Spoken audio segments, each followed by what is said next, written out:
A very big issue that I deal with in my elementary choirs is improper breathing. The classic shoulder breathe every time they inhale. And it's so dramatic because sometimes their phrases are very short. So it's every two measures, da da da da da da, da da da da da da, da da da da da da. You know, and it's dramatic, and of course it's not something that you want to be watching a whole choir of kids do. It can almost become comical, and then that's a distraction of it in of itself.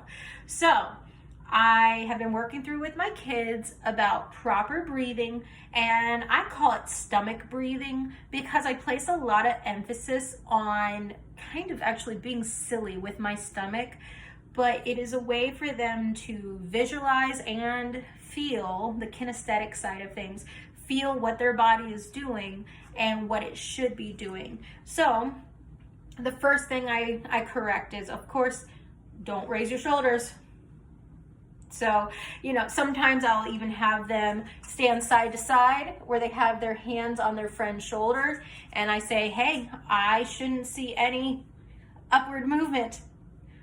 So that's something that I have done with my kids.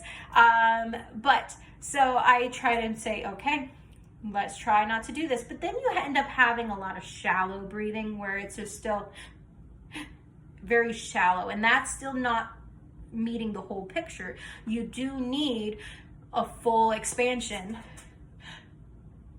So I make it silly. I overextend my stomach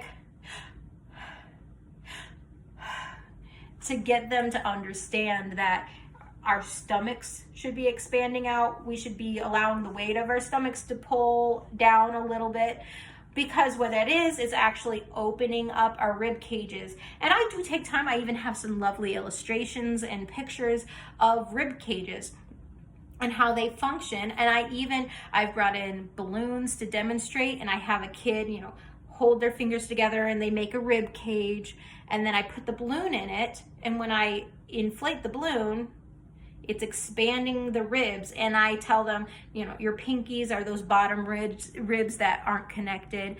So I show them how it expands and how that allows us to have more airflow, or more capacity rather, to then have airflow, of course, but the capacity, it expands our capacity for how much air our lungs can get. Whereas if we're just breathing our shoulders up and down, all it's doing is just the ribs are staying the same shape and they're just moving, but they're not filling to the fullest capacity. And so I use that demonstration so they can kind of visualize it. But then from there, I have them put their hand on their stomach, and I do surprise breaths or catch breaths, however you want to word it, where I have them do something like, we go,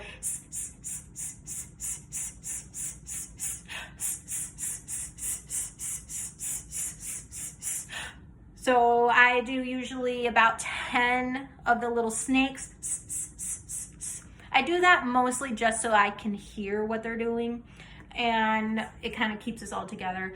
But that little catch breath, when they're doing I tell them, I'm watching, I shouldn't see your shoulders go, I should see your stomachs going out, and you should feel your stomach going out.